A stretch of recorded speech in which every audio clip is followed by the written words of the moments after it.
Okay, thank you very much. Thank you very much. बहुत अच्छा गीत गाया. That was beautiful. प्रभु सबको Very आशीष करे. nice. Praise Yeah, God. praise the Lord. So, without delaying, so I just want to introduce our Dr. Danny to all of you. We have a Dr. Danny. He's from America. He's a wonderful Bible teacher. He's a pastor and he's an evangelist. And he goes here and there. वो बहुत जगह जाके प्रभु का सेवा करता है. विशेष वो बहुत अच्छा से प्रभु का वचन को प्रचार करते हैं. So we welcome you, Dr. Danny, in the name of our Lord and Savior Jesus Christ. And this is the time for you. Maybe we will go up to 1 hour. You can take 1 hour. It's 9 o'clock, so we can go up to 10. So this Okay. is the time for you, sir. Okay. Wonderful. Thank you so much. I'm so excited to be with you all. मैं प्रभु को धन्यवाद देना चाहता हूं कि मैं आज आप सब लोग के साथ मिलके प्रभु को महिमा हो. Thank you so much for coming. I'm so excited to see so many of you from so many different countries, even countries I've never heard of. This is wonderful. मैं प्रभु को बहुत धन्यवाद देना चाहता हूं कि मैं आप लोग को जानता नहीं हूं, लेकिन आप सब लोग को बहुत सारा जगह से देखा, इसीलिए मैं बहुत खुश हूं. I'm so blessed to find out that I have wonderful brothers and sisters all over the world in so many different nations. It really thrills my heart. It makes me very happy. So मैं बहुत ही धन्यवाद देना चाहता हूं परमेश्वर को. बहुत सारा भाई बहन पूरा दुनिया के लोगों से मिलके मैं बहुत धन्यवाद देना चाहता हूं. It's very encouraging to me right now. You're such a blessing to me because in the country where I am, it's very bad. There's a very bad persecution beginning against Christians. मैं जिस जगह में हूँ उस जगह में Christian के विरुद्ध बहुत बड़ा प्रोसिक्यूशन शुरू हो रहा है. We are at the center of, I believe, Satan's plan to try to enslave the world and bring them into this beast system that the book of Revelation talks about. मैं जैसे book of प्रकाशित वाक्य में कहा गया है कि एक शैतान का चिन्ह के बारे में इसी तरह का चीज हमारे देश में हो रहा है. People are very afraid here. They don't know what's coming. They've never had this type of persecution, whereas you folks, I believe you're more prepared for what's coming because you've already been living a difficult time to have your faith in your countries. So हमको मालूम है कि आप लोग जहाँ रह रहे हैं वहाँ भी बहुत सारा मुसीबत का सामना करना पड़ रहा है.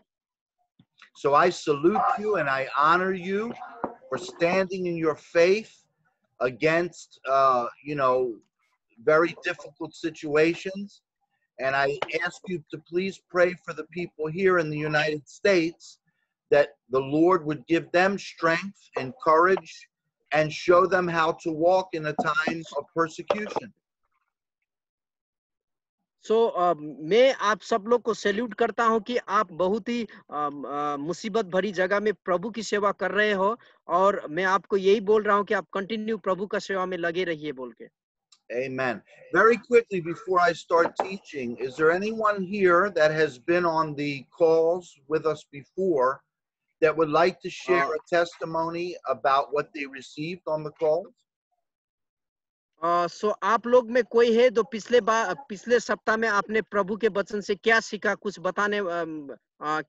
बताना चाह रहे हो? I know we have a lot of new people. Wonderful. So आज हम लोग के पास बहुत सारा नया लोग हैं, ये बहुत ही खुश की बात है.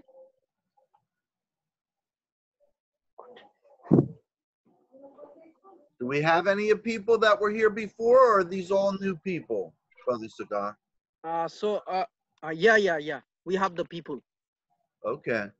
All right. Well, praise the Lord. We'll move on. Listen, what I want to do is Brother Sagar and I are working on having one of my books translated into the Nepalese language, I believe. I don't know about the other folks represented on the call now. They may speak different languages. क्या बोलते हैं अब pastor और हम एक किताब हम लोग पब्लिश करने का सोच रहे हैं, जो किताब आसिम भाई ट्रांसलेट कर रहे हैं। सो वो उस किताब को हम क्या बोलते हैं ये शेयर का क्या वो किताब को पब्लिश करके शेयर करना चाहते हैं। But hopefully next month we'll be able to provide the books for Pastor Sagar in the Nepalese language for the people that are there. The other pastors, if you're interested in books for your language, please let Brother Sagar know. I'm going to leave that with Brother Sagar to manage for me, if that's okay, brother. Actually हम लोग का अभी जो किताब है हम लोग नेपाली में उसको सीनियर प्रेयर गॉस्पल उसको हम नेपाली में अभी ट्रांसलेट कर रहे हैं। उसी किताब को हम इन हिंदी लैंग्वेज में भी ट्रांसलेट करेंगे। यदि आप में से कोई इंटरेस्ट है तो आप हमको मैसेज कर सकते हैं कि हम आधा आप आधा हम करके ट्रांसलेट करें ताकि जल्दी खत्म हो जाए। Amen. So what I'd like to do, Pastor Sagar asked me to begin to make this more of an organized study. So what I'd like to do is start this in the form of a Bible school now, and I'll be teaching from this book, The Sinner's Prayer Gospel. सो हम actually मैंने पिछले बार pastor Danny से बोला है कि आप एक क्या बोलते हैं सीरियल वाइज टीचिंग दो। सीरियल बाय टीचिंग देने से हम हर सप्ताह आके हम लोग सीख सकते हैं, क्योंकि पिछले बार इससे पिछले बार पास्टर दानी ने एक दो बातें मुझे बहुत पसंद आया। Let me share the small what I learn for last 2 session. The first one, पहला जब पास्टर दानी ने हमें सिखाया था लीडरशिप के बारे में। सो लीडरशिप के बारे में ये सीखा था कि सर्वेंट लीडरशिप कैसा होना है। देखिए अभी का लीडरशिप, हमारा लीडरशिप ये पिरामिड होता है ना, ऐसा होता है चर्च का। ये रोमन कैथोलिक का जो पिरामिड होता है, रोमन कैथोलिक सबसे ऊपर रहता है, बाकी विश्वासी सबसे नीचा रहता है। लेकिन हमारा लीडरशिप उल्टा रहना चाहिए, हमारे लोग ऊपर रहना चाहिए, हम लोग नीचे रहना चाहिए।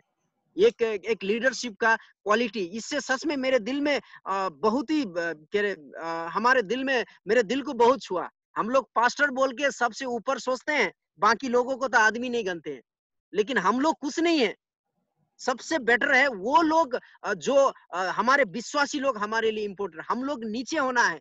पिरामिड देखा है सबने, पिरामिड ऐसे होता है। सो लीडरशिप हमेशा उल्टा रहना चाहिए, हम लोग लीडरशिप ऊपर रहते हैं। सो ये पहला चीज मैंने सीखा। दूसरा चीज क्रिश्चियन के बारे में, पहले के क्रिश्चियन लोगों को क्यों क्रिश्चियन बोलते थे? क्योंकि वो लोग प्रभु यीशु का पीछा करते थे, जैसा प्रभु यीशु करता था ऐसे करते थे, इसीलिए वो लोग क्रिश्चियन कहलाए। लेकिन आज हम लोग क्या है, जैसे समाज बोलता है ऐसे करते हैं, जैसे प्रभु बोलता है ऐसे हम लोग नहीं करते हैं। सो अभी का क्रिश्चियनिटी उस समय का क्रिश्चियनिटी बहुत डिफरेंट है। लोग हमको क्रिश्चियन बोल के क्यों जलते हैं? क्योंकि हम लोग प्रभु यीशु के अनुसार नहीं चलते हैं। सो दिस ये दो प्रकार का टीचिंग है जो मुझे बहुत ही अच्छा लगा। इसीलिए मैं डैनी से बोला कि आप एक काम करो, सीरियल वाइज टीचिंग दो, ताकि every week every Saturday everybody we will come together and we will learn something from the word of God. Yes. Amen. This is so important what Brother Sagar is sharing, because at this time, what is going on in the world, we have to be following the true Christ, the true gospel, and the true teaching from the word of God. अब देखिए अभी दुनिया में जो कुछ हो रहा है, ये दुनिया को देखते हुए हम लोग बाइबल का सही शिक्षा हासिल करने की जरूरत है और सही दिशा में जाने की जरूरत है। Because there is a great deception in the earth now. And those who are following the system, listen to my words, those who are following the system of Christianity and the church are going to be caught up in this deception. अब देखिए अभी जो क्या है, बहुत सारे झूठा शिक्षा फैल रहा है, झूठा शिक्षा में एक और दूसरा चीज है कि एक और दूसरा चीज है कि ये हमारा संस्कृति ये संस्कृति ज्यादा फैल रही है। प्रभु का वचन से हमारा संस्कृति ज्यादा फैल रही है। Now follow my words. Follow what I say. The system of Christianity called the church is set up like the pyramid of the world. अब देखिए, जो हमारे कलेसिया के तौर तरीका है, जो कलेसिया का हमारा सिस्टम है, वो ऐसा पिरामिड की तरह ऊपर हुआ है। This is how Satan has been deceiving the people for almost 2,000 years. He's put the name of Christ on an institution modeled after the world. अब देखिए, ये अभी से नहीं, जब से यीशु मसीह आया तब से ही ये चर्च का अपना संस्कृति पहला नंबर हो गया, लेकिन प्रभु दूसरा नंबर में हो गया। लेकिन ये पहले से ये एक प्रकार का ये संस्कृति हमारे बीच में चलते आया है। हम लोग चर्च को महत्वपूर्ण देते हैं, हाँ, चर्च संगठन को महत्वपूर्ण देते हैं, लेकिन प्रभु उसका वचन को नहीं देते हैं। And he has taught the people of the world that this is the system and the institution that Jesus Christ created. So हम लोग अब sorry doctor, Satan and the evil spirits have taught the world that this system of Christianity and the church is what Jesus created. अब देखिए, शैतान ने आज लोगों को भरमा दिया है। जो रिलीजियस इंस्टीट्यूट, वो धार्मिक संस्था जो चर्च है, वो चर्च प्रभु यीशु ने क्या चर्च का सिस्टम प्रभु यीशु ने शुरू किया है बोल के लोगों को भरमा रहा है, बहुत किस्म का चर्च में संस्कृति को लाके। Persecution is a very difficult thing. In other words, when Satan and his forces come directly against the Christians, directly against Christ. तो देखिए, अब ये जो हमारे भी जो सतावट है, ये बहुत ही बुरा चीज है। सतावट बहुत ही बुरा चीज इसीलिए है क्योंकि सतावट के कारण बहुत सारा कलीसिया तकलीफ में, मुसीबत में है। But as difficult as that is, we know the sides. The lines are clearly drawn. People on this side are for Christ. People on this side are against Christ. अब देखिए, इससे भी बड़ी बात यह है, आज लोग दो भाग में विभाजित हैं। प्रभु को पीछा करने वाले लोग एक साइड में है, प्रभु को पीछा ना करने वाले लोग दो साइड में हैं। So even though that's difficult to be persecuted, at least we know we're walking in the truth. हो सकता है हम लोग सतावट में भी हो, लेकिन हम सतावट में भी रह के हमको मालूम चलना चाहिए कि जो हम जिसका पीछा कर रहे हैं वो सत्य का हम लोग पीछा कर रहे हैं बोल के। What is more dangerous, what is more deceptive is when Satan mixes things together and makes things not so clear through a false system and institution called Christianity or the church. देखिए, सबसे खतरनाक बात यह है, आज हमारी जो कलीसिया है, हमारी कलीसिया प्रभु यीशु ने बनाया कि जैसी कलीसिया नहीं है। यहाँ झूठा शिक्षा है। हमारी कलीसिया एक धार्मिक संस्थान बन चुके हैं जहाँ नियम कानून ये सब ज्यादा महत्व दिया जाता है। There is much talk among Christians and in the churches for the last few decades about Antichrist or the Antichrist. अब बहुत सालों से ये क्रिश्चियन और चर्च में एक बहस छिड़ी है। वो बहस क्या है, मतलब एंटी क्राइस्ट के बारे में। आप सब लोग जानते हैं, मसीह विरोधी के बारे में एक बहस छिड़ी है। But in the original language of the Greek, the prefix anti or anti from Antichrist has two meanings. अब देखिए, यदि ग्रीक और Hebrew, Greek, did you understand? Yeah. The beginning of the word Antichrist, anti has two meanings. अब देखिए Greek भाषा के अनुसार जो एंटा जो हम लोग मसीह विरोधी बोलते हैं उसको अंग्रेजी में एंटा क्राइस्ट बोलते हैं। एंटी का मतलब दो होता है। The first meaning is like the persecution that I spoke of, to come पहला against Christ. पहला उसका मतलब है कि सतावट जो प्रभु के लोगों को विरुद्ध आती है। Again, that's clear. That's easy to recognize. Like right now in China, the government is telling the Christians, only the Christians, the government is telling the Christians, if they don't renounce Christ, they can't get their money from the state. अब देखिए ये जो इसको हम आसानी भाषा में ये समझ सकते हैं कि ये सतावट क्या है। जैसे अभी चाइना में हो रहा है, चाइना में क्रिश्चियन लोगों को यदि वो लोग अपना विश्वास को नहीं त्यागेंगे तो वो लोग अपने बैंक से रुपए भी नहीं निकाल पाएंगे बोल के चाइना के लोगों को ऐसा कानून बनाया है। Okay, so this is antichrist, coming against antichrist. इसका मतलब ये है कि ये एंटी क्राइस्ट है, ये लोगों के विरुद्ध में खड़ा होने वाला, मसीह लोगों के विरुद्ध में खड़ा होने वाला। This is terrible, but it's easy to recognize. So the Christians are not deceived by this, they're only persecuted by this.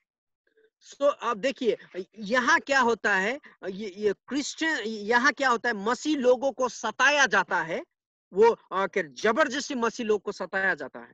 They can see the difference between truth and error very clearly. यहाँ देखिए यहाँ ये भाग में ये जो सतावट में हम अच्छाई और बुराई को अच्छी तरह देख सकते हैं। There's a second definition of anti. अब एंटी का दूसरा मीनिंग ये है। The second definition is more deceptive, is trickier. The second definition of anti is to look like, is to copy, is to mimic.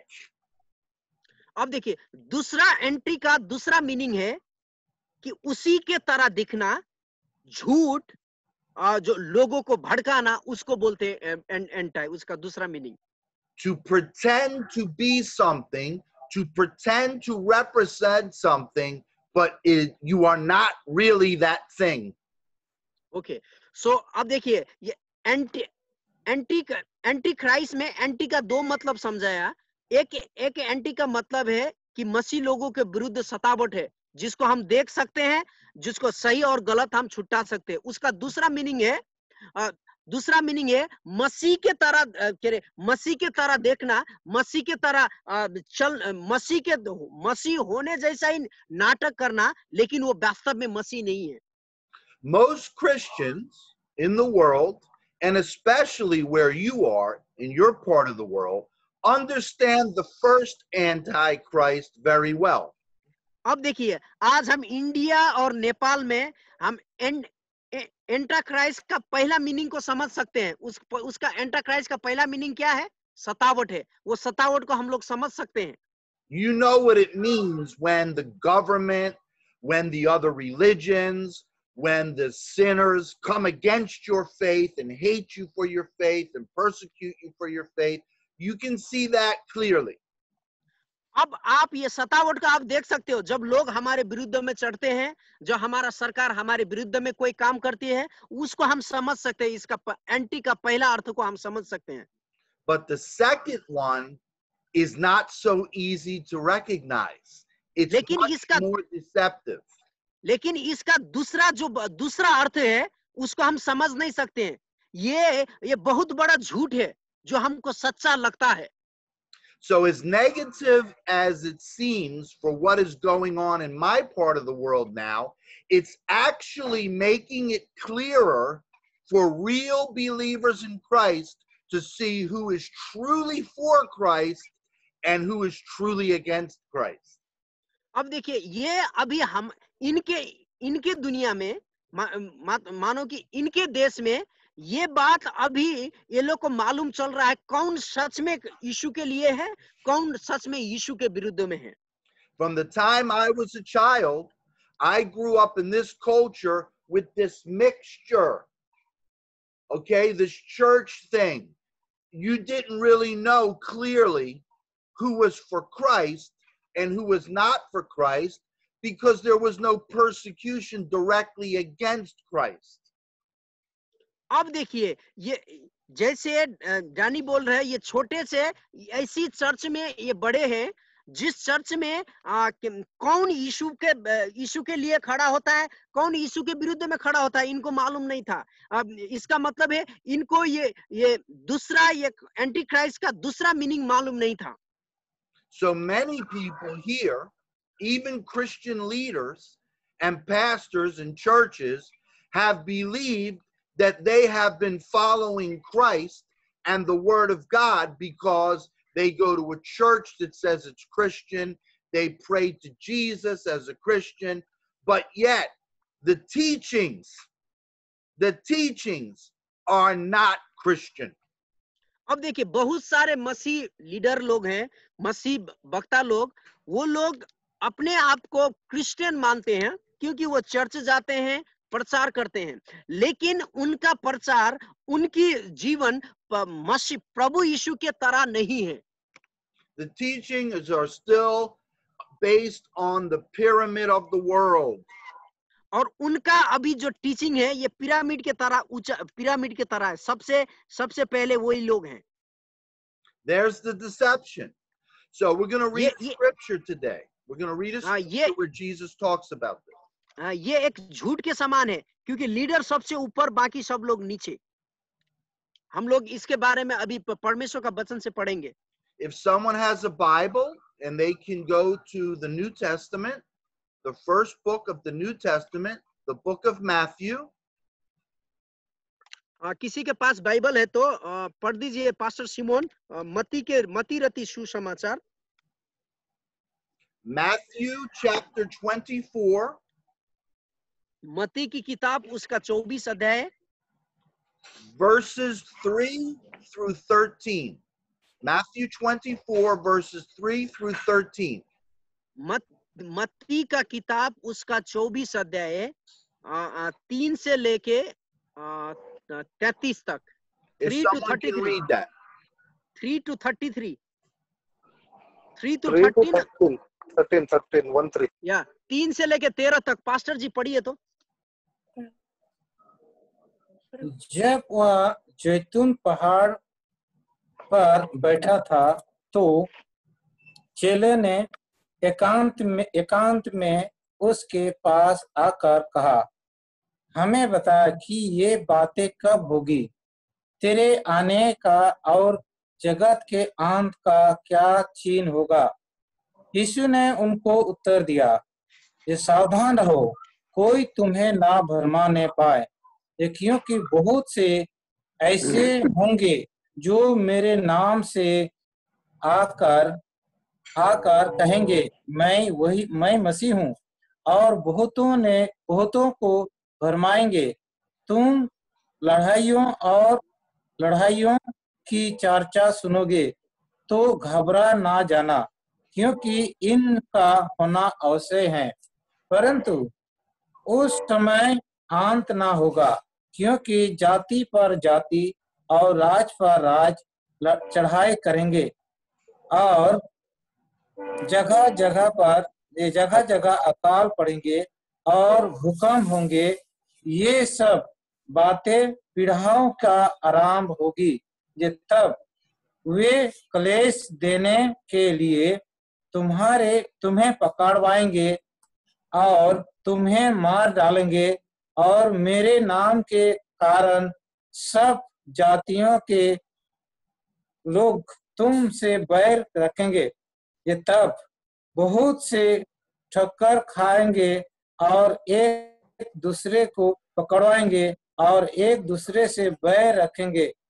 ये बहुत से झूठे भविष्यवक्ता उठ खड़े होंगे और बहुतों को भरमाएंगे, और अधर्म को बढ़ने से बहुत का प्रेम ठंडा पड़ जाएगा, परंतु जो अंत तक धीरज धरे रहेगा उसी का उद्धार होगा। परमेश्वर इस वचन को पढ़ जाने से आशीष दे। Amen. So the background to this is that Jesus's close followers at the time that Jesus was on the earth came to him and asked him the question, what are the signs that we are in the end of the age and that you will be returning? अब देखिए इस passage का सारांश ये है कि यीशु के चेले लोग यीशु के पास आके बोलते हैं, प्रभु आपका दूसरा आगमन का चिन्ह क्या क्या होगा बोल के। We see many signs that Jesus points out in his answer here. और इस प्रश्न का जवाब देने के लिए यीशु ने बहुत सारे चीजों को यहाँ बताया, हम पाते हैं। And many Bible teachers and churches and pastors over the years have focused on many of these signs, looking for these signs, talking about these signs. बहुत सारे पास्टर्स लीडर्स लोग ये चिन्ह के बारे में वो लोग बातचीत किए हैं और ये चिन्ह के बारे में वो लोग डिस्कस करते आए हैं। Yeah, they've preached and they've taught about nation rising against nation, kingdom against kingdom, earthquakes, disasters in the world, diseases, the different signs in the heavens. They've talked about these signs a lot in the church. अब वो pastor लोग ने ये जो प्राकृतिक प्रकोप है, बीमारियां, ये भूकंप और ये क्या सुनामी, ये सब के बारे में वो लोग ने बहुत बार हमारे कलीसिया में हमारे बीच में प्रचार किया।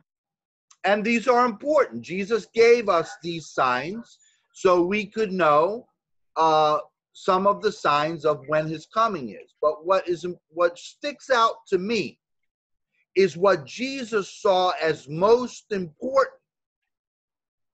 अब देखिए ये बहुत ही महत्वपूर्ण बातें हैं कि जो साइंस चिन्ह यीशु ने बताया, ये बारे में लोगों को बताना चाहिए। He begins his answer with it and he ends his answer with it. He gives the other signs in between, but he begins his answer and ends his answer with what I believe he thinks is most important for his followers to know. अब देखिए यहाँ एक बात समझ में आई है, यीशु इन्हीं चिन्ह के द्वारा शुरू करता है, इन्हीं चिन्ह के द्वारा खत्म करता है, लेकिन यीशु यहाँ बीच में अपने चेले लोगों को कुछ बातें जानने के लिए यीशु चाहता है। He says in verse 4, be ऐसा कहता है, be careful that no one misleads you, deceiving you and leading you into error. या 4 पद में ऐसा बोलता है कि पढ़िए तो पास्टर, 4 पद में क्या लिखा है? सिमोन पास्टर, हाँ बंधन पढ़ो। Did you understand? यीशु ने उनको उत्तर दिया, सावधान रहो कोई तुम्हें ना भरमाने पाएगा।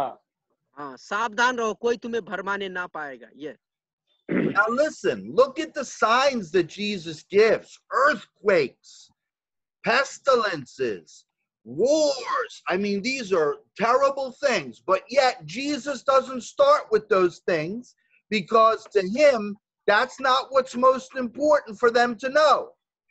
अब यहाँ देखिए, सबसे समझने की बात यह है कि यीशु कहता है कि वहाँ लड़ाइयाँ होगी, वहाँ क्या बोलते प्रकृति प्रकोप आएंगे, लेकिन यीशु ये बातों से शुरू नहीं करता। यीशु अपने चेलों को सबसे महत्वपूर्ण बातें, ये बातें जानने के लिए चाहता है कि यहाँ पर 4 पद में जो लिखा है कि तुम्हें कोई भरमाने ना पाए।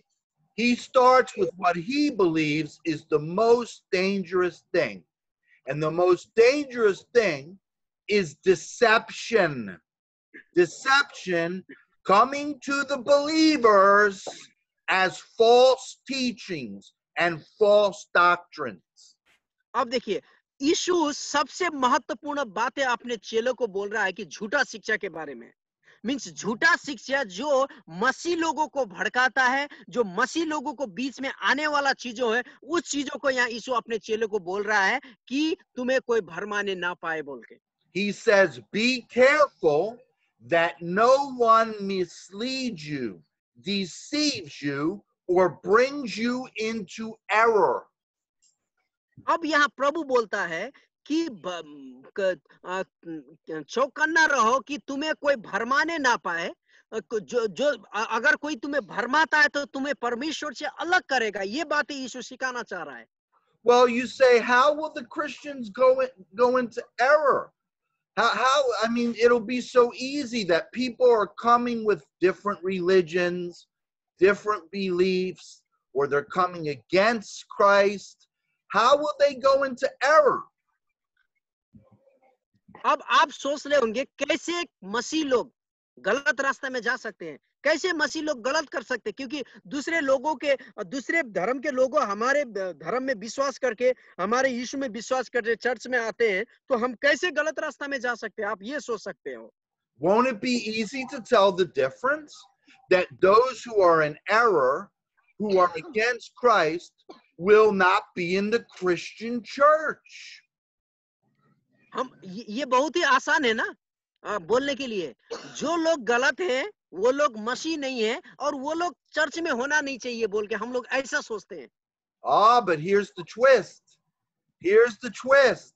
Let's look at verse 5. लेकिन यहाँ देखिए एक अचम्म की बात है, वो 5 पद में पढ़िए तो बंधन। क्योंकि बहुत से ऐसे होंगे जो मेरे नाम से आकर कहेंगे मैं मसीह हूँ और बहुतों को भरमाएंगे। आमीन। For many will come in my name, on the strength of my name, appropriating the name which belongs to me, saying, I am the Christ, the Messiah, and they will lead many astray.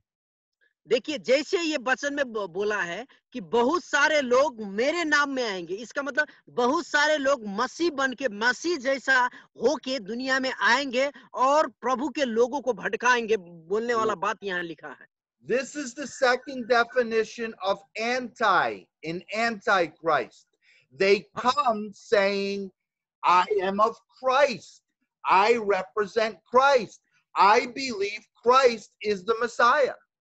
अब देखिए ये एंट्रा Christ का दूसरा meaning है। आप लोग समझे, आज ये पास्टर ने 2 बातें बताया। एंटी का मतलब 2 बातें बताया। नंबर 1 है सतावट। एंटी का मतलब पहला है सतावट, दूसरा एंटी का मतलब है कि ये भरमाना, लोगों को भरमाना। Yes. They will come as Jesus called them wolves in sheep's clothing. On the outside, they say, I am Christian. I believe in Christ. I represent Christ's church. Did you get that? Yeah. So वो लोग आएंगे कि मैं प्रभु का चेला हूँ, मैं एक चर्च को रिप्रेजेंट करता हूँ, मैं एक अच्छा चेला हूँ बोल के वो लोग भेड़ क्या बोलते हैं, भेड़ का चमड़ा पहन के आएंगे। भेड़ियों के भेड़िया हैं लेकिन वो भेड़ के जैसा भेष पहन के आएंगे। Yet Jesus says, by doing this, by coming and saying, I represent Christ, I believe in Christ, I'm teaching for Christ, this is the way they will lead the believers into error. अब देखिए यही इसी वजह से ये लोग बोलेंगे मैं तो मसीह का सच्चा चेला हूँ, मसीह का सच्चा भक्त हूँ बोल के विश्वासी को गलत शिक्षा देके गलत रास्ता में ले जाके प्रभु से अलग करेंगे। यही बातें प्रभु बताना चाहता है। How will they do that? ये कैसे वो लोग कर पाएंगे ये सब चीजें? Let's go to another scripture. आइए हम दूसरा वचन में जाएंगे। Can someone look at 1 Timothy chapter 4, पहला तिमोथी verses 1 and 2. पहला Timothy chapter 4 verse 1 and 2. 1 Timothy chapter 4, verses 1 and 2. 1 and 2.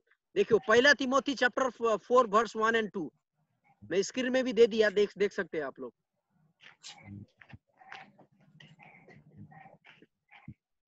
कोई एक आदमी पढ़ो। पहला तिमोथी 4 का 1 और 2, 4 अध्याय। 1 और 2।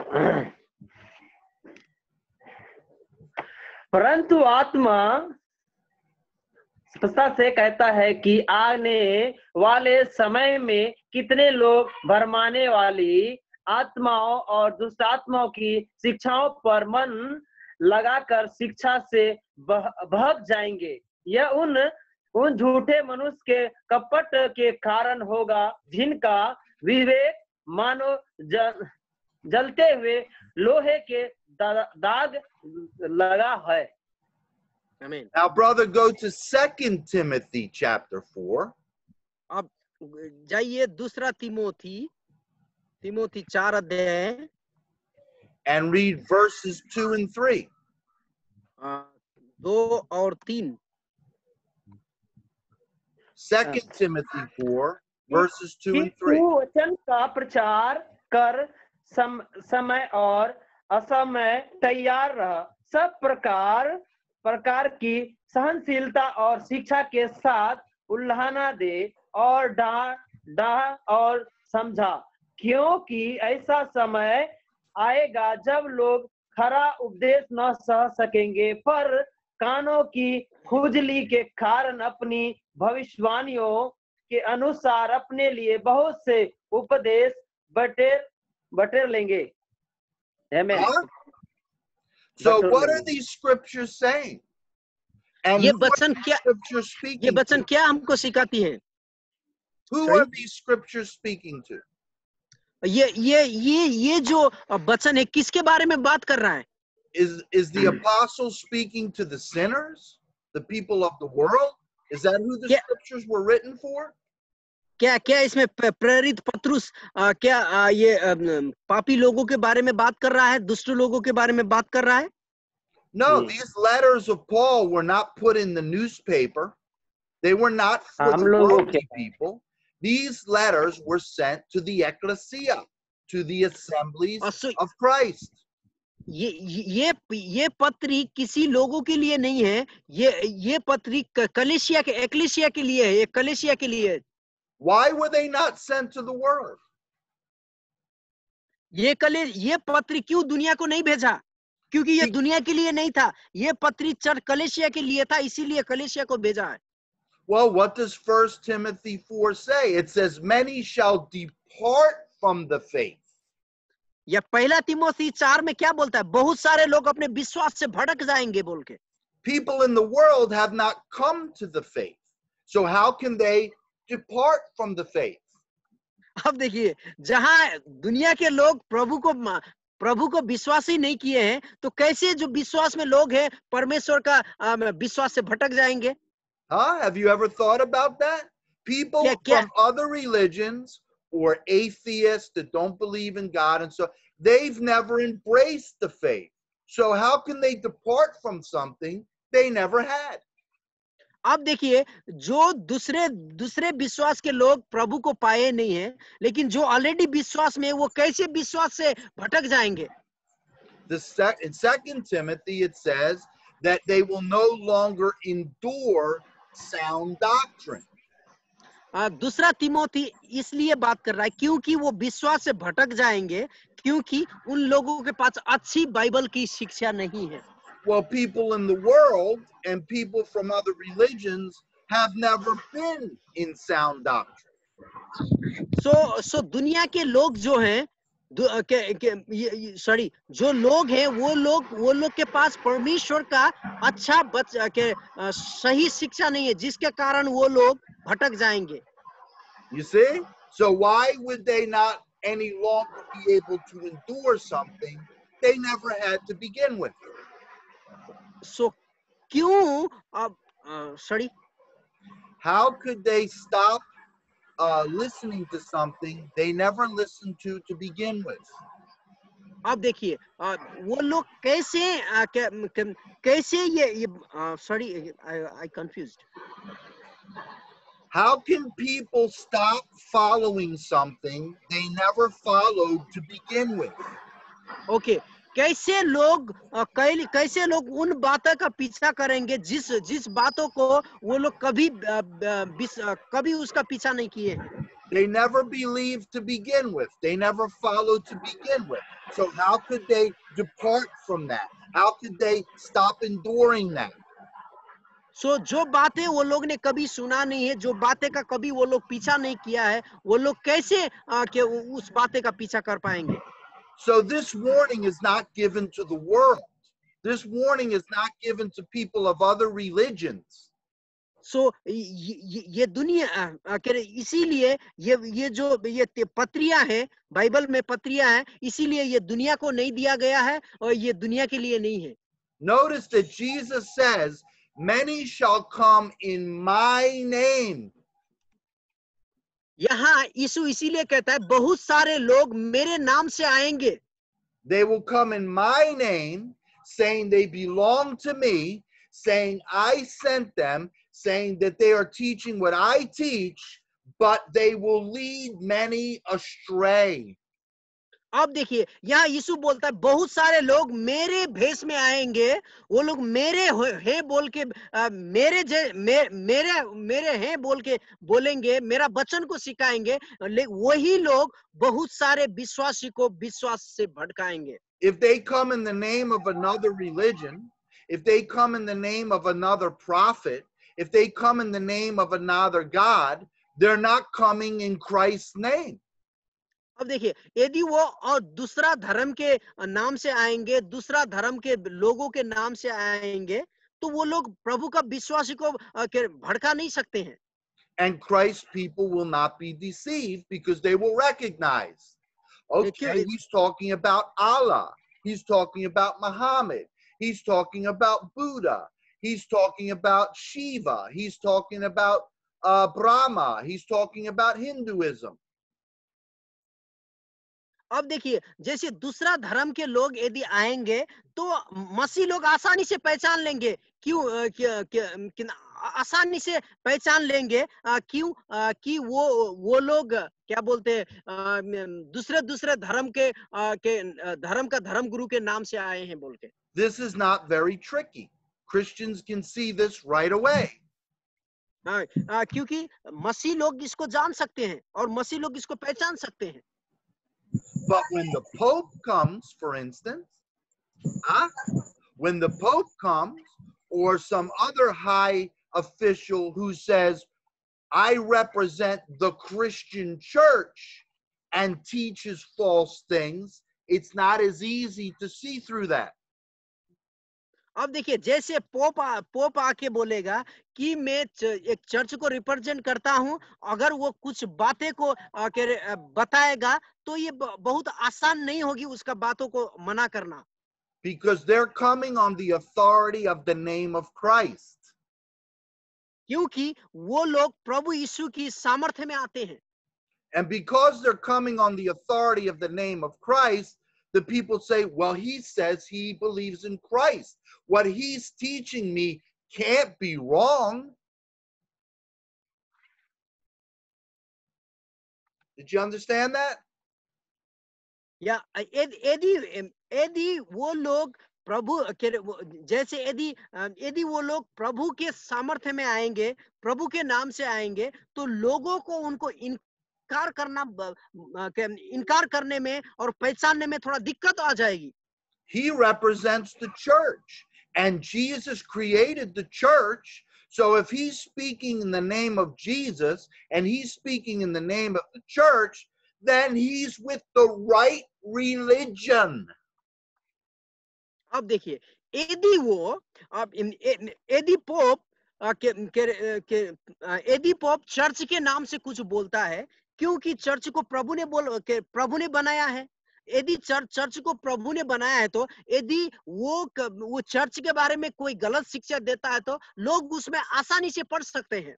Yet Jesus says they will come in his name but not teach the truth of Christ. लेकिन यीशु कहता है कि वो लोग झूठे शिष्य यीशु के नाम में आएंगे लेकिन सत्य का वचन को नहीं सिखाएंगे। And this is what these other scriptures describe. In the last days, many who call themselves Christians will depart from the faith, starting to teach doctrines of demons. सो देखिए बहुत सारे इसीलिए यीशु कहता है कि बहुत ये लोग आएंगे और बहुत लोगों को भरमा के ले जाएंगे और झूठा शिक्षा जो शैतान का शिक्षा है उसका पीछा करवाएंगे. Yes, so 1 Timothy 4 tells us that they will heed to seducing spirits, demons, in other words, and they will teach the doctrines of demons. सो पहला तिमोथी 4 बोलता है कि वो लोग झूठा शिक्षा को प्रचार करेंगे, झूठा शिक्षा को सिखाएंगे जो हम शैतानों का के शिक्षा कह सकते हैं. But again, how will this work? Won't the Christians recognize? Won't the Christians say, no, I don't want those false doctrines? लेकिन बात यहाँ है, मसीह लोग कैसे इसको पहचानेंगे, कैसे बोलेंगे ये झूठा शिक्षा है, इसको हम नहीं मानेंगे बोल के. Well, 2 Timothy 4 gives us that answer. लेकिन सेकंड तिमोथी का दूसरा तिमोथी का 4 में हमको उसका उत्तर मिलता है. 2 Timothy 4 tells us it's not only that the false teachers want to teach the false things, but the people want to hear the false things because they like the false things. अब देखिए दूसरा तिमोथी का 4 में ये बोल रहा है, ये झूठा शिक्षा आ रहे हैं झूठा चीज सिखाने के लिए नहीं, लेकिन लोग झूठा सुनना चाहते हैं, झूठा सीखना चाहते हैं, इसीलिए बोल के बोलता है. Because the false things are more appealing to the people. The false things are more comfortable for the people's flesh. The false things make it easier to live in this world. देखिए झूठा शिक्षा लोगों को पचाने में आसान रहती है, झूठा शिक्षा वो लोगों को सीखने में आसान रहती है, झूठा शिक्षा में वो लोग को आजादी मिलती है, इसीलिए लोग झूठा शिक्षा का पीछा दौड़ते हैं. It's a perfect combination. Perfect combination. अब यहाँ देखिए ये बहुत ही अच्छा दोनों का मिलन है, झूठा शिक्षा और झूठा सुनने वाले लोग. Yeah, Satan's teachers love to teach the false things, and fake carnal Christians like to hear the false things. अब देखिए शैतान का शिक्षक जो है झूठा शिक्षा सिखाने में वो लोग अच्छा मानते हैं, लेकिन ये झूठा क्रिश्चियन लोग है झूठा शिक्षा को ग्रहण करने में ये लोग अच्छा मानते हैं. And they can all play the game of the fake Christian religion, the fake Christian church. They can all play it together. Yeah, can you please repeat? My net was a little slow that time. Did you understand that, brother? Yeah, can you please repeat it? My net was cut. Say it again. Can you please repeat it? I can't hear you. Should I say it again? Yeah. Please say it again.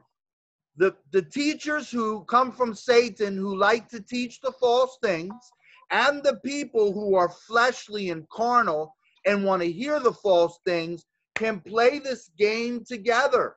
This game of Christian religion, this game of church, the whole thing. अब देखिए जो लोग झूठा शिक्षा सिखाने वाले लोग और वो लोग जो झूठा शिक्षा पसंद करने वाले लोगों का एक बहुत अच्छा समागम है. सो ये दोनों मिलके पूरा ये जो क्रिश्चियंस ये धर्म है इस क्रिश्चियंस जो धर्म को एक क्या बोलते हैं एक संसारिक जैसा वो लोग बना देते हैं. And Jesus explains this at the end of his answer in Matthew chapter 24 in verses 11 and 12. So इस बातों का उत्तर यीशु मत्ती का किताब उसका 24 अध्याय का 25 पद में ऐसा देता है. Can someone read that again? Matthew 24 verses 11 and 12. Oh sorry, मत्ती का किताब उसका 24 अध्याय का 11 और 12 पद.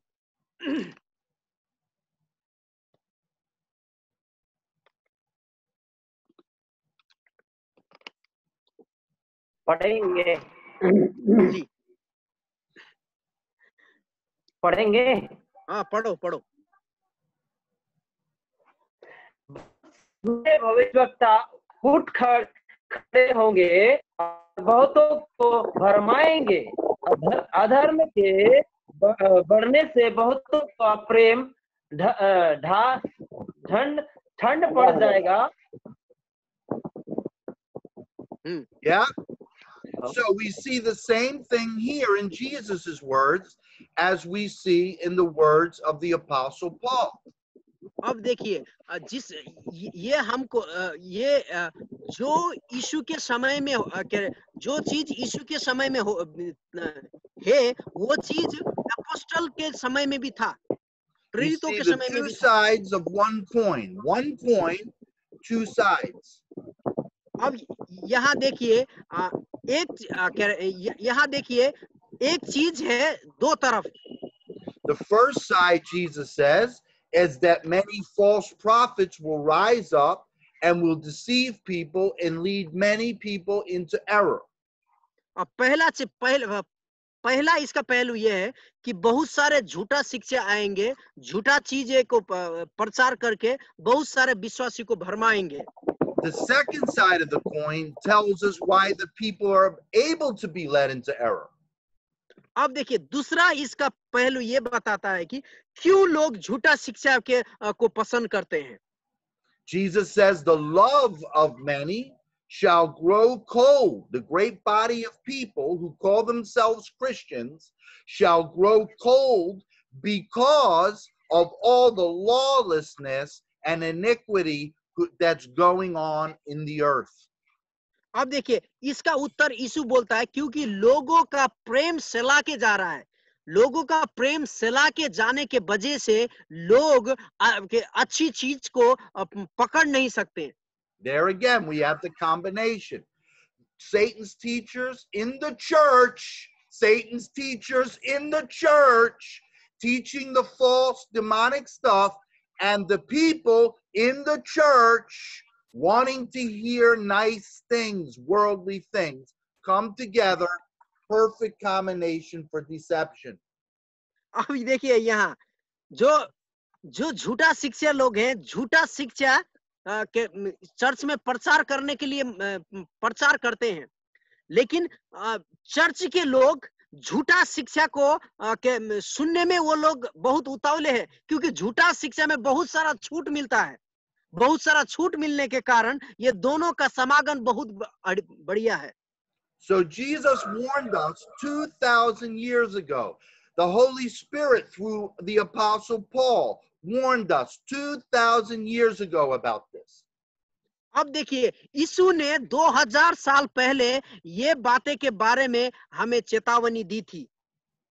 That in the last days this phenomenon would occur.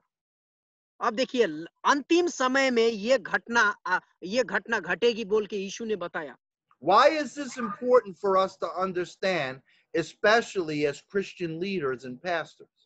अब देखिए हम मसीह अगुआ होने के नाते इसको क्यों हमको समझना जरूरी है. Because first we have to make sure that we are believing the true word of God and preaching the true word of God. पहला चीज हमको ये निश्चित करना है, हम लोग सच्चा परमेश्वर का वचन पढ़ते हैं और सच्चा परमेश्वर का वचन का प्रचार करते हैं. We have to make sure that we are not part of this false system, this false game, this false satanic institution that's pretending to be from Christ. हम लोग को ये निश्चित करना है कि हम ये झूठा शिक्षा का भाग नहीं है, जो झूठा जो झूठा शिक्षा कलीसिया में देता है, हमको ये सुनिश्चित करने की जरूरत है. And secondly, we need to understand where people are at, the way people are thinking, and what the devil is doing in the world and how he's doing it. अब दूसरा चीज हमें ये समझना है कि लोग क्या कर रहे हैं, लोग क्या सोच रहे हैं, दुनिया में क्या चीज हो रहा है, लोग किस चीज को पसंद कर रहे हैं, ये बातें समझने की जरूरत है. Otherwise, we can miss the mark in our ministry. We're missing the mark. अगर ऐसा नहीं करते हैं तो हम सेवा कर रहे हैं, तो सेवा करने में हम सेवा का अपना इनाम खो देंगे. You know that it is possible to love Christ, to want to serve Christ, but learn false doctrines and learn the false institution of Christ, and even though you love Christ, you're teaching Satan stuff. अब देखिए, sorry, Pastor, can you one second repeat it? Did you understand that? No? No, I didn't get it. Let me repeat it. Yeah. It is possible in your heart to want to serve Christ. You love Christ. But in your head, you've learned from men the doctrines of demons and the practices of the false church. अब देखिए, ये संभव है यदि आप परमेश्वर को प्रेम करते हो, परमेश्वर आपके दिल में है, परमेश्वर का सेवा करते हो, लेकिन आपके दिमाग में आदमी ने सिखाया हुआ शिक्षा है, आदमी ने सिखाया हुआ झूठ आपके दिमाग में है, तो आप अपने कलीसिया को गलत रास्ता में ले जा सकते हो. This is why the scripture tells us not only our hearts have to belong to Christ, but we must take on the mind of Christ. We must renew our minds. अब देखिए, इसीलिए बाइबल कहती है हमें ना केवल प्रभु को अपने दिल से मानना है, लेकिन पूरे दिमाग से ही प्रभु को मानने की जरूरत है. There are many well-meaning ministers of Christ who really love him, but don't realize they've been taught the ways of religion by the evil spirits, masquerading as Christian teaching. अब देखिए, वहां बहुत सारे प्रभु के सेवक हैं, वो लोग प्रभु को प्रेम करते हैं दिल से, लेकिन वो लोग ये अनुभव नहीं करते हैं कि वो लोगों को गलत शिक्षा प्रचार कर रहे हैं, लोगों को गलत रास्ता में ले जा रहे हैं. This is the hour. This is the hour right now that the Holy Spirit is calling his true people out of this false institution where all this false doctrine and teaching is occurring. अब देखिए, इसीलिए अभी के समय में पवित्र आत्मा लोगों को बुला रही है कि झूठा शिक्षा को छोड़ के परमेश्वर का सही शिक्षा का प्रचार करो, सही शिक्षा का पीछा लगो. The Holy Spirit is calling Christ real people back to the true word of Christ. आज पवित्र आत्मा परमेश्वर के लोगों को प्रभु यीशु के पास सच्चाई और धार्मिकता से फिर से जुड़ने के लिए पवित्र आत्मा कह रहा है. We'll end with this today. Revelation 18:4. Revelation chapter 18 verse 4. Can someone read आज that? हम इससे खत्म करेंगे. Revelation 18:4. प्रकाशित वाक्य 18 का 4. प्रकाशित वाक्य 18 का 4 निकालो तो. Someone can read that?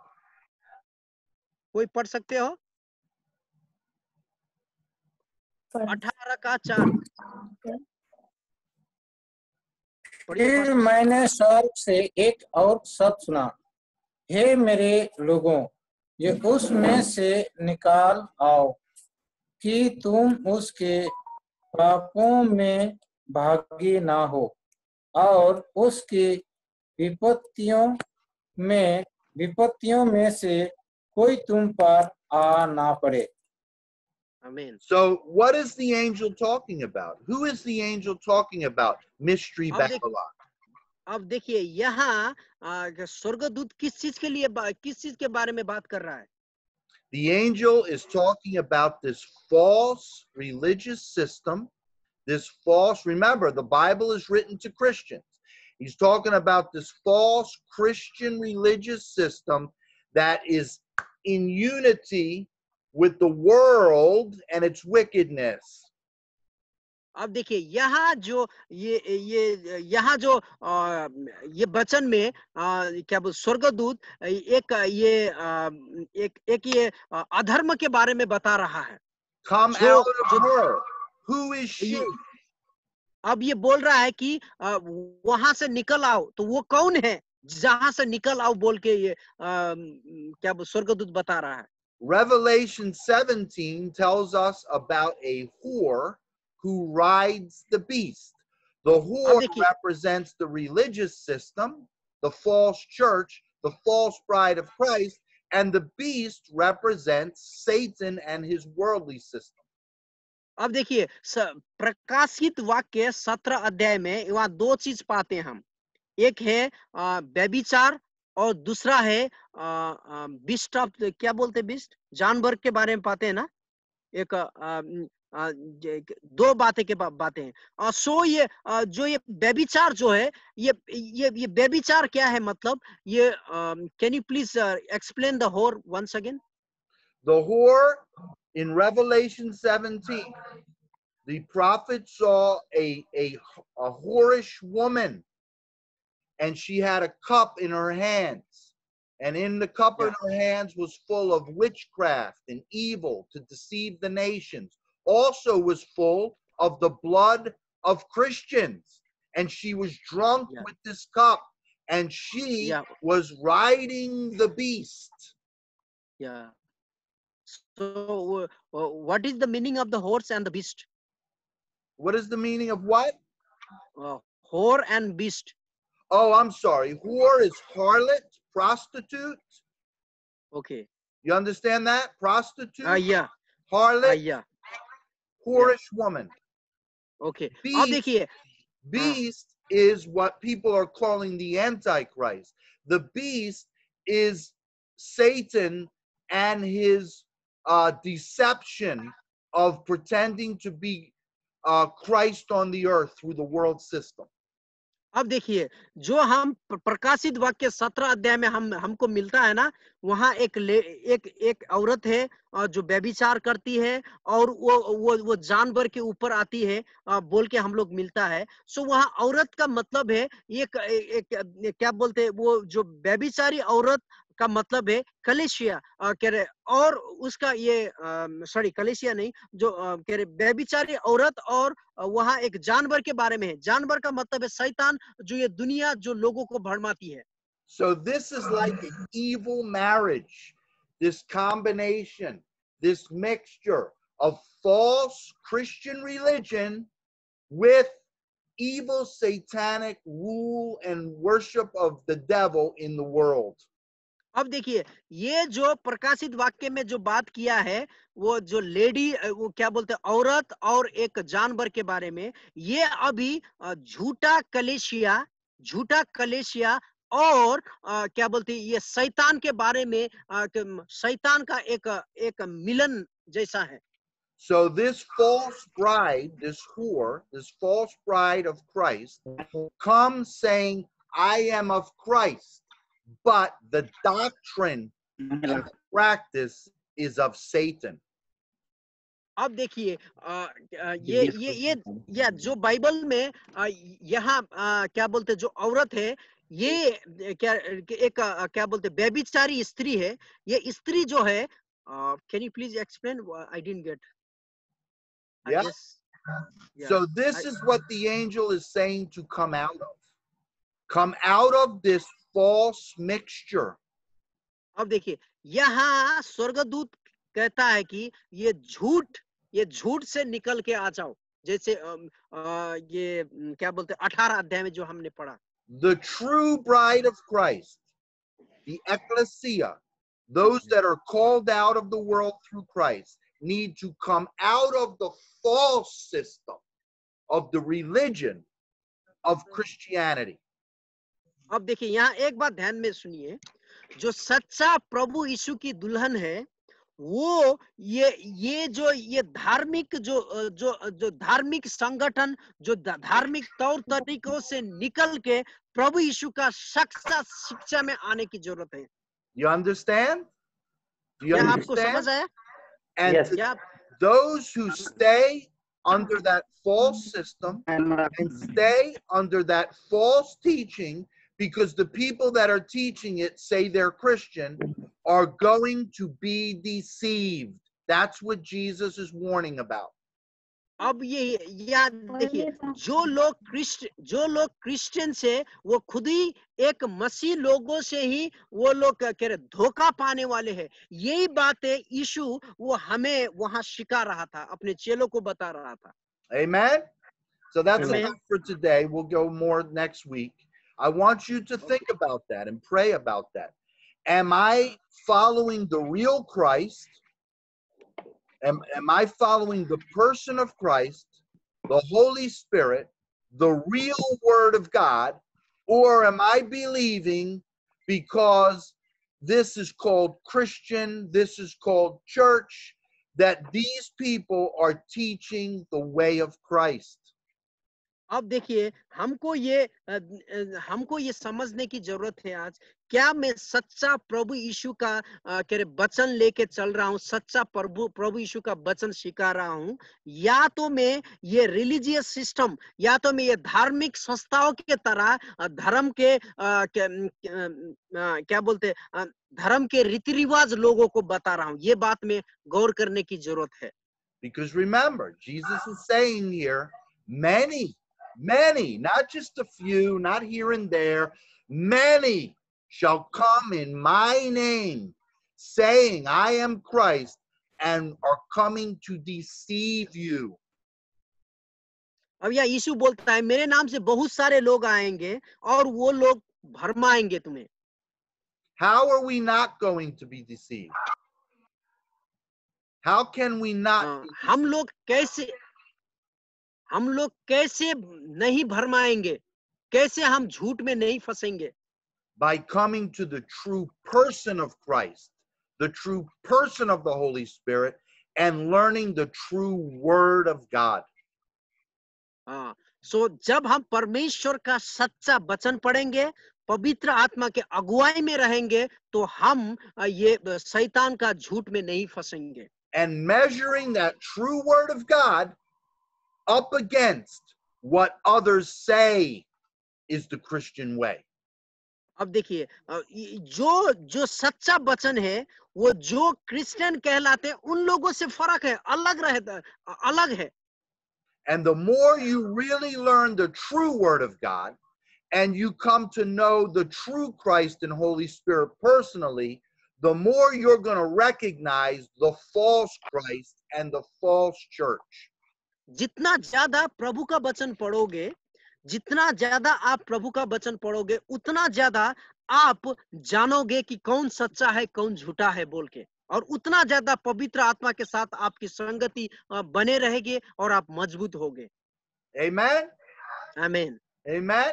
I want to pray Amen. for you. Let me pray for you. Amen. Holy Spirit, in Jesus' name, Holy Spirit, in Jesus' name, I pray that you impart this understanding, impart this revelation, impart this truth to these precious servants of yours, that they will know the truth and they will follow you and you alone, and they will recognize the wiles of the devil and not follow his way. Even if the devil comes saying, I am a Christian, I'm the church. Lord, fill these servants of yours with yourself, Holy Spirit. Fill them with your anointing. Fill them in the spirit of wisdom and revelation, in the knowledge of you, Lord, that they would be solely and completely sold out to you and you alone, and there would be no open door for the devil to deceive them. I give you all praise and glory. I thank you for these precious brothers and sisters, and I bless them and their homes and their families and their assemblies in Jesus' name. Amen. Amen. Amen. Amen. Thank you very much, Dr. Danny, for the wonderful teaching. आज का वचन आप लोग ने समझा। Anti Christ का दो meaning बताया है। एंटी क्राइस्ट का दो meaning pastor Satish anti Christ का दो मीनिंग बताया है। पहला मीनिंग है कि जो लोग हमारे विरुद्ध में आते हैं, वो है। दूसरा मीनिंग ये है, जो लोग प्रभु के नाम से आते हैं, प्रभु के नाम से आने वाले लोग झूठा शिक्षा जो विश्वासी को भड़का के लेके जाते हैं। सो एंटी क्राइस्ट का दो मीनिंग हमने आज समझा। सो इससे कैसे हमें बचना चाहिए? जब परमेश्वर का वचन हम अच्छे से जानेंगे, परमेश्वर का वचन ज्यादा से ज्यादा पढ़ेंगे, तभी हम ये दो चीजों से अपने आप को बचा सकते हैं और हमारे इस कलीसिया को भी बचा सकते हैं। और किसी को कुछ कहना है pastor ji? Does Amen. anyone have any questions, Pastor Cigar? Any questions before I go? क्या किसी के पास कुछ प्रश्न है? अगर पूछ सकते हैं ये बारे में। Any questions?